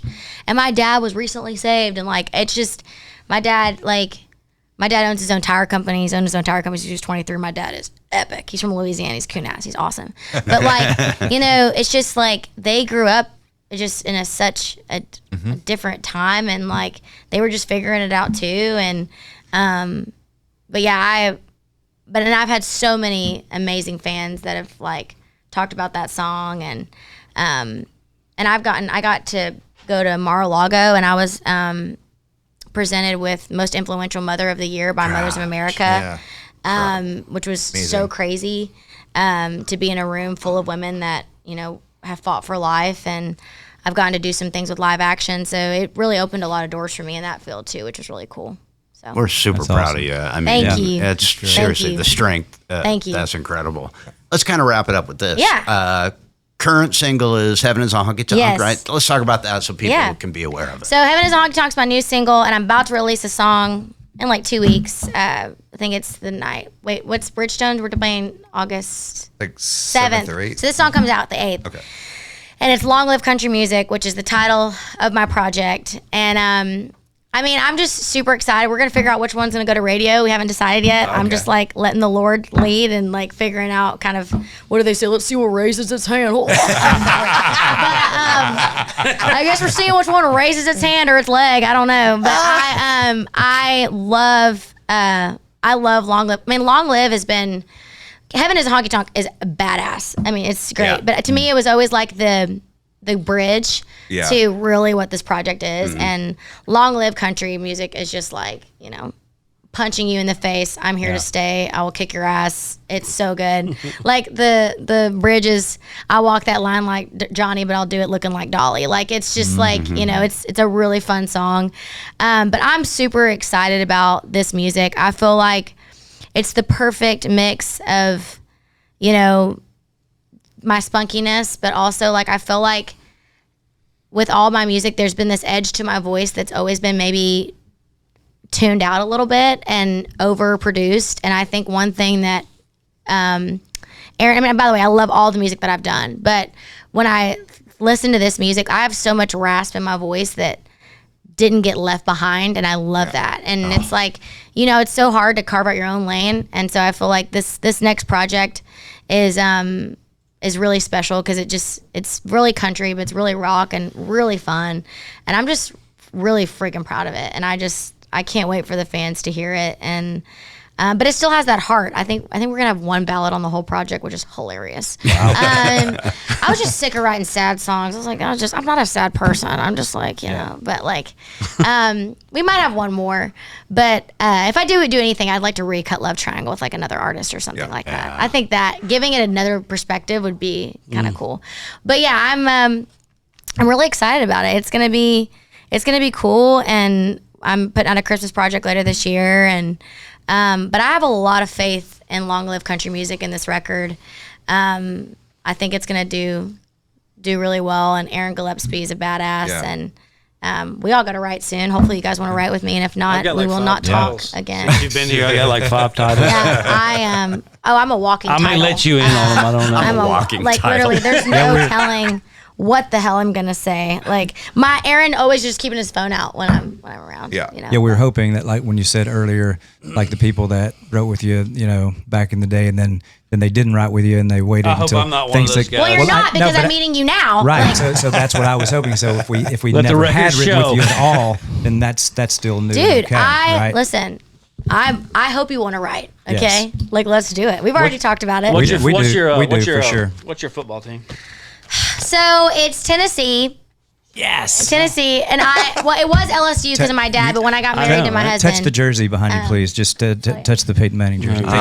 Thank you. And so, but it's Tennessee because I've lived here for 12 years, and my husband's a Tennessee fan, and I didn't want him to leave me. So I love Tennessee. I love Tennessee. I love Tennessee. Where's Josh from? Josh is from Georgia. But his family, grew up in Tennessee. So but one thing that I love is that his family held the line in Georgia, because Georgia Bulldog fan. Please don't tell me you're a Bulldogs fan. It's just, well, you have Jason. Okay. Yeah, my wife went there. Okay, so it's like It's enough. And but the fact that they held the line as Tennessee fans in Georgia, because my father-in-law is a pilot for Delta, so they moved when he was in his like late 20s to Atlanta, but they're all from Tennessee, and so Josh is one of 7 too. He's the middle of 7 kids, and he has a real musical family too. Like his uncle's Michael W. Smith. Oh, really? Didn't know that. Yeah. Seriously? Oh, you should have Josh on the podcast. Like, no, I told him he's going to have his own podcast. We love Josh. No, like, we miss him. No, like Josh's uncle. So Michael W's wife, Debbie, is my father-in-law's sister. Wow. So friends are friends forever. I mean, what doesn't Josh do? I know. Financial advisor, baseball player, American hero, Green Beret, friend of us. Yeah. Another one of those guys that makes tall, us feel attractive. small. You know, He's really great guy. Seriously though, I told him the other day. I said, "You're coming to the podcast, right?" I thought he was going to be here. I know he had to work. I get it. You know, we have to have all green berets, as many as we can. No, we're going to have him actually on GB. his own. He's tell him I'm really funny, because that's all I care about. I'm like, do you think I'm funny? He's like, yeah, you're so funny. We don't really have like the same humor, but we kind of do. Yeah. I mean, he's been dealing with my bullshit for 10 years. He's probably like over me. We've been married for 10 years, which is wild. That's great. Isn't that crazy? That's great. I Went know, by fast, didn't it? Huh? Went by fast. It went by so fast. I was like, we like woke up and I was like, holy shit, it's been 10 years. And our daughter will be 4 in September. How many kids It's you gonna also have? I have important one. though. I want to have No, more. I know how many you have. How many you gonna have? I would like 2 or 3. Yeah. 3, I think, is the magic. Does he know that? I don't know. You're about to tell him. Yeah. But also, I He's love gonna find out your when this comes perseverance out. in the business, though. Thank you. Like like we were talking about it the other night, and it was like, you know, look, if it was easy, everyone would do it. Oh my God. But yeah, keep going, and the perseverance is that's inspiring. You know, and you can't. I mean, there's been times where I wanted to give up, and I think hate to bring him up again, but Josh, I was like, there was a time I was like, I just don't want to do this anymore. I'm exhausted. I'm tired. Yeah. Nobody cares. Nobody wants to ride with me. Everybody's blowing me off. Like, and there was of course a few people in the business that wouldn't let me, but then Josh was like, you know, selfishly, that'd be great. But also it's like, this is what God's called you to do. Like, you are meant to write songs and put them out and do this. Yeah. And you got to have people around you that don't let you give up too. Because it's easy to give up on yourself. But you got to have an army of people that are like, believe in you and your talent, that say, no, you are called for this. You are made for this. And I'm super grateful. If I wouldn't be where I'm at today, you know? And, but perseverance is, and I always, like, in my mind, I was like, what if I'm just 6 months from my breakthrough? I'm a Music Row addict, straight up. Like, I'm like a song addict. I'm like, I'd be like, want to give up, and then I'd write a great song, be like, oh God, I love music again. Like, you're really only one great song and one moment away from your breakthrough. And I think that people don't realize that. No. Like, you never know when that day will be. When you don't know when you might write it. And there is, you know, as much as we say Nashville supportive, I do think it is supportive. There's also an underbelly of it. Like you said, that isn't like not wanting to write with someone because they don't have a deal at that point, or, you know, we've all had those breaks. Yes. Like, at some point, you know, everyone was starting out at some point. You're right. You know, and you can look back years and years and you look at the people that were there for you. And like, I know for me and Kurt specifically, guys like Dave Lee Murphy, who we saw yesterday, Mike Delaney, who's very close to us. Those guys wrote with us when we were just session players, and we weren't really writing a lot. You know, but they still wrote. Yeah. You know? Josh Thompson, another one of those. Josh Thompson. But Josh Thompson wrote She Chose Me when I didn't I didn't have a deal or anything. I think those people are the ones that you end up keeping. You don't forget. Yeah, in the circle, that they'll be there for you regardless. Yep. Which that part of the town I do love. You know, because there's a handful of people that you know would really do want the best for you. You know? And they want to be there for you through that journey. And it's like, I don't know, I really do.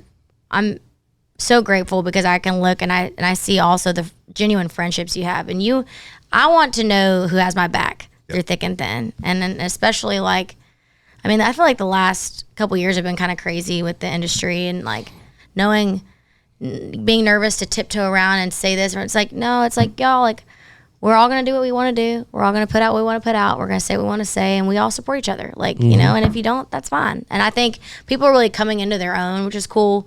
But I'm really grateful for my friends in this business and songwriters. And well, we're lucky to know you. Oh my gosh, you're so sweet. No, it's we're going to write. Great to meet you. Thank you. I'm a huge fan. Do you think I'm funny? After meeting you, do you think I'm more funny? No, I think you're fantastic. I think you're well spoken. Thank you. You're witty. Thanks.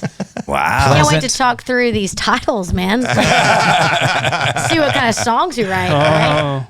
If you can get him off the golf course. Oh shit. I mean, that's the first challenge. Hey, you gotta come play my golf tournament this year. All right. I have a RaeLynn Diabetes Fund tournament. Kid Rock played it last year, so hopefully I can get you. You know. Wow, she did that to you. I did that to you. Well, Bob played it. Yeah, well, Bob played it. Billy Bob Thornton. I love Bob. Talk about a fun dude. Yeah. There's Bob and then there's Kid Rock. Yes. Oh, believe me, we know the difference. I know the difference too. Yeah. I love them both. It depends when you get them each on their own time. One of the funniest things, okay, I do have to tell a story. So we were at Bob's house for, I think it was Memorial Day weekend, and it was my first time to meet Theo Vaughn, you know, Theo. Oh, yeah. Right? Oh, yeah. And, like, me and my husband are huge fans of Theo. Like, he is hilarious. I was almost kind of like nervous to meet him, and like me and Josh like send each other videos of Theo all the time because I just love how he's uncancelable. Cancelable. Like, and you know, it's because he's genuine. I think if you're genuine, like, I agree. Yeah, like he is who he is. Yeah. But so Josh was shooting the show with him, and they were talking about like live, and he's like, so how did you and Ray meet? And Josh was like, oh, we met at church. And then Theo goes, oh, the Lord Strip Club, baby. And then, of course, that's amazing. Josh just started dying laughing. He was laughing a little too hard. I'm like, quit laughing. It was so funny. He was like, oh, the Lord Strip Club, baby. And then our girlfriend was pregnant and she had like really massive boobs, and he commented on that. It was just great. It was Have you heard him sing? Who? Theo? I bet he can actually sing. Dude. Is it actually good? Have y'all heard him sing? I did not know that was a thing. No. Oh my God. Is it actually a thing? No, the dude can. Are you serious? Oh, he can bring it. There's video footage of him singing in like a worship service when he was. Is that AI or is that real? No, it's got to be real. Is it the adult, Neil's adult baby? No. I like the adult baby version. No, it was. I don't think it's real. It has to be him. It has to, because it's too perfect. It matches his speaking voice.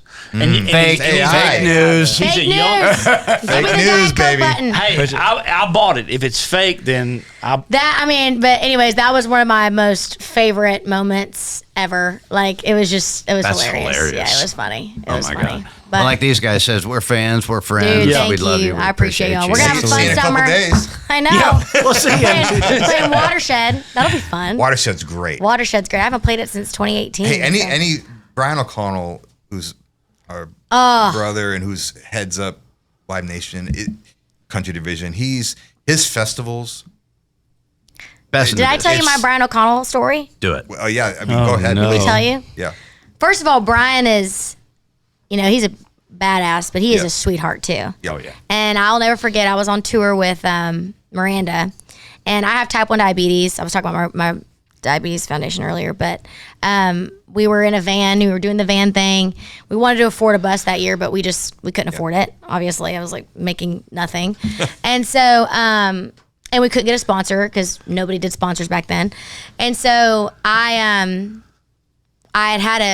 we'd had lack of sleep. We had gotten up at like 2 a.m. to drive to our next show. And I had my sugar dropped, and I had a diabetic seizure at we were at some gas station or whatever. And so, get resuscitated or whatever, I'm fine. I get to the hospital.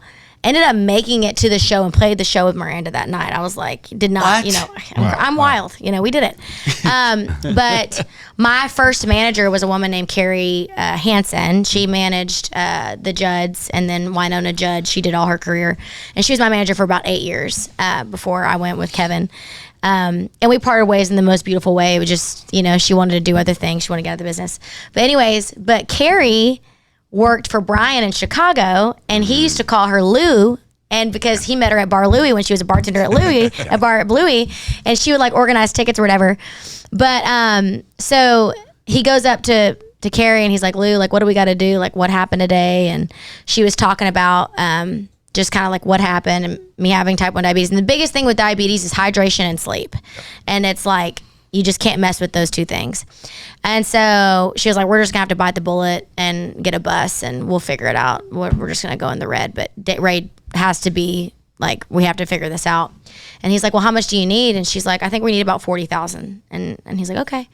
And I was on 4 of his festivals that summer, and he bumped my guarantee up by 10 grand each festival, so that way I could afford a bus that summer. That's the kind of guy he is. But that's like, I will never ever forget. And I didn't have shit. I didn't have God Made Girls. I didn't have nothing. And he did that, like, because he's just that kind of guy. Like, he is.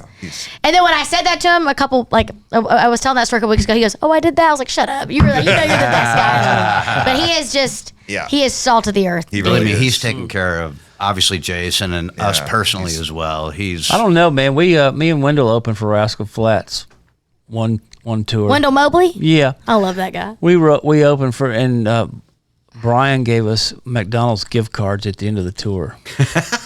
Well, I guess you weren't funny enough. So I don't get it. It's not my fault. I don't get the whole. And you don't have diabetes. Yeah. He didn't bump anything. I don't know what y'all are talking about. I love the guy, though. Yeah, he's a sweetheart. But anyways, I could talk to y'all all day. This is fun. We'll have to have you back sometime. We'll have you and Brittany together. Oh, that'd be fun. Oh, geez. We'll just leave. Let them. Right. I love Brittany. She's incredible. That's my girl. Oh, she's straight up. That's my sister. She's incredible. She's a really good friend. Yeah. It's been so fun having you out. I can't wait for the rest of the oh my summer. Gosh. I thought we just got started. We have so many more weekends. I'm excited. Hey, can you Josh, we miss you. Do See me you soon. and Kayla a favor when you're out there? Would you remind these two knuckleheads to get some content while they're out there with their phones? We're not good at that. Yeah. I'll make him do a funny TikTok. I'll do some funny. TikTok we'll do something with you. You gotta. No, I got it. I got you. Okay. I'll make him do some funny shit. Yeah, we need your help. All right, now I'm gonna do it. maybe it's I dressed them in one of my outfits. Oh jeez. Oh God.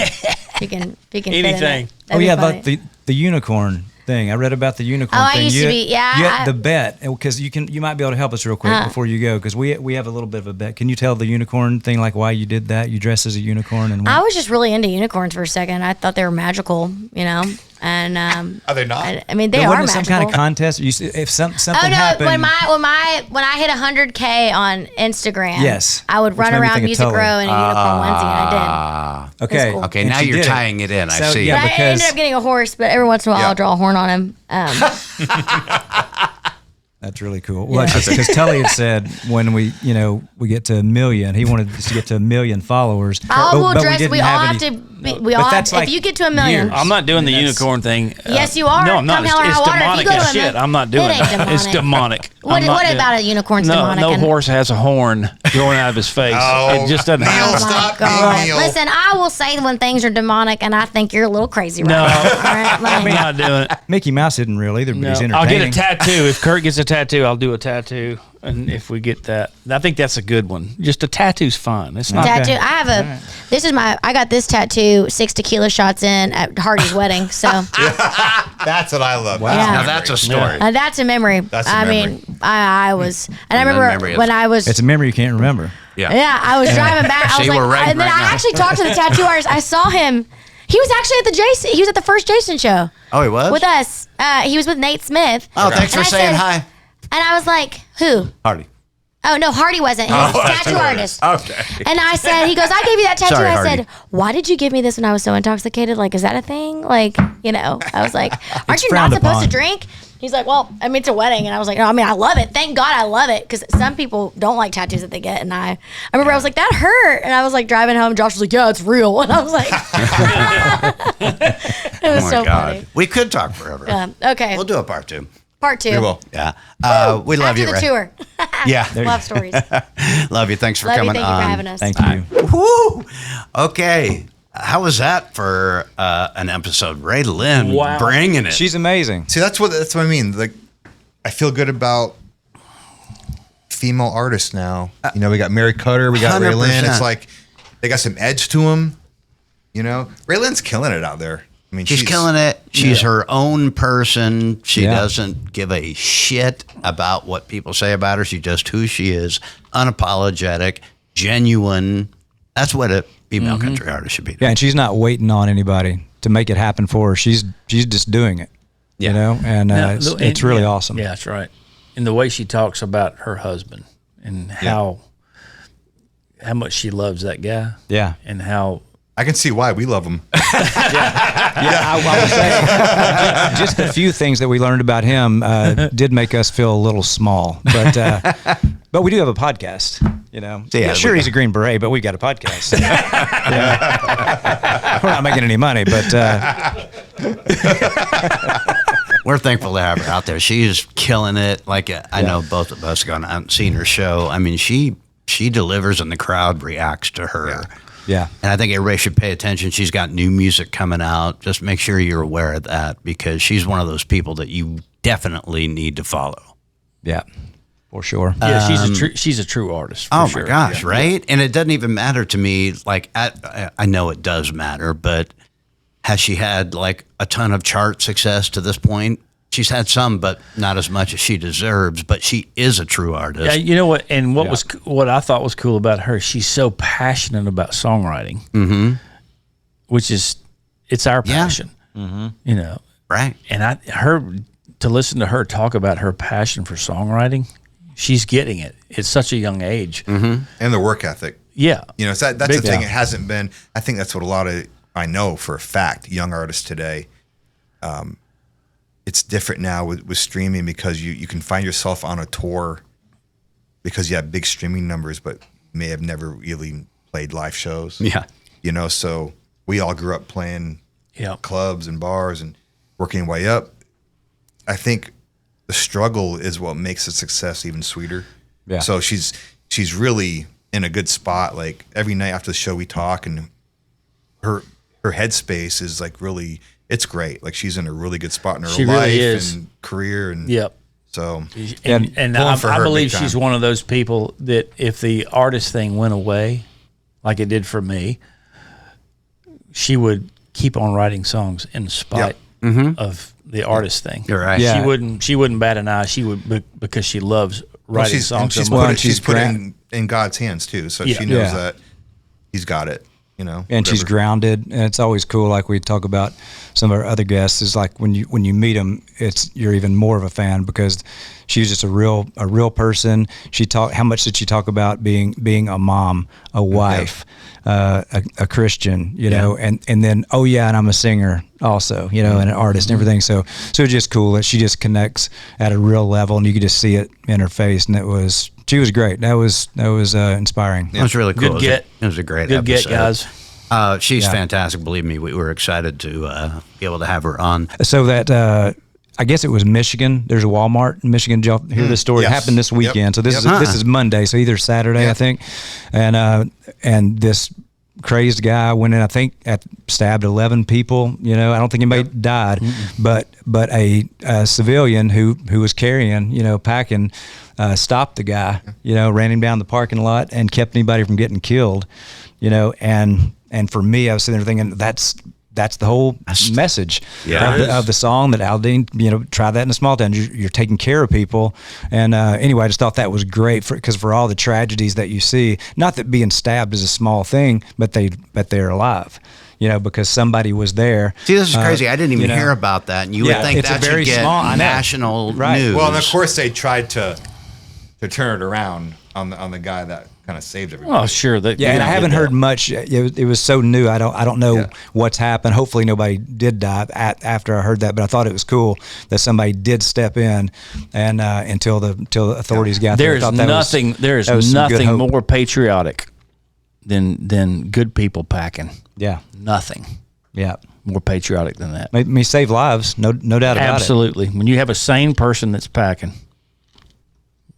I mean, everybody should be able to walk around, do what they do, go shop and do what they do. If more good people were packing. Well, I would learn how to use a firearm and pack and take it. Yeah, if anybody's listening to this and they know the guy, it would be cool to get him on the podcast. Oh, that'd be awesome. I think it'd be really fun. So if any listeners know that guy or situation or family or whatever, please contact us and that'd be great to get him on. Yeah, that's a great idea, Kalo. That'd be incredible. Yeah. I love it. Great story. Yeah. Kalo's wearing the OG shirt, so we need to mention them. Original Glory. Yeah, right. I love it. The boys. What's the drink you always ask us to? They've got a beer mosa, which which I hadn't had one of those before, and but now I'm. You know, have them on the way to this podcast. So I like it. But they're really great and refreshing. You can try them out. Thank them, Patriot Mobile. Yeah. They've been out at the shows with us, guys. They've been killing it. Unbelievable people. Oh, just starting with Glenn all the way down. Those guys are incredible. We're thankful to be with them. Believe me, Jason's thankful that they're part of the tour. And then Espaces, of course. Mm-hmm. Look at us. We're loving Look at us. Look at us. Look at this. Amazing. Yeah. Even with that horrible orange jersey staring at me. Well, I mean, to me, I think it's fitting though when it's behind my head for sure. Yeah, we need to raise the camera so we can see the Alabama hat that's hanging over the jersey. Well, no, and we did find that RaeLynn was a Vols fan, and she did, touch the jersey, which, gives it. We got another volunteer in here, which is great. That's exciting. If you're watching on YouTube, make sure you're commenting, you're reviewing, give us the 5 stars, download, do all that kind of stuff. Follow us on Insta, X, TikTok. We're everywhere. We're growing. And we got big news coming. We've got an announcement coming very, very soon. Very soon. We thought it was going to be this time, but it's not. So, it's next happening. It's happening. Right. Things, the wheels are in motion. How long are we going to keep teasing them? How long? Hopefully not long. No, I think it's happening soon. Where's Wade? Nobody knows. He was in Bandon. I got a picture. He was in Bandon Dunes for a little while playing golf. Oh yeah. I hope he's doing deals and stuff. I feel like we're doing more podcasts and working harder than ever. I feel like Wade stopped working, taking more vacations. You know, the thing about Wade is just when you think he's not been working. Oh no, I know. And he's been playing. He's like, all of a sudden we get this. Yeah, we'll pull something out. Like, we get like, oh shit! Look what happened. Yeah, you did what? We love Wade. He's doing stuff. We couldn't do it without Wade. Yeah, we're just kidding. You notice we didn't hear from Jim today. Oh, that's right. Jim didn't have his mic turned up or something. I don't know. It was weird. Hey guys, there he is. We love our Jim too. Well, we're doing this podcast 6 hours earlier than usual, so maybe he's just not awake enough. Hey, I agree. So, I had a hard time getting awake today. Yeah. So you guys trying to stay off the Epstein list. Oh jeez. Oh no. There we go. And that does it. Yeah. Thanks for everybody for watching. We're very appreciative of you. We're Thrash, Kalo, GK. Fondue. I'm whatever you want to call me. This is a Try That in a Small Town podcast. Thank y'all. Make sure to follow along, subscribe, share, rate the show, and check out our merch at trythatinasmalltown.com.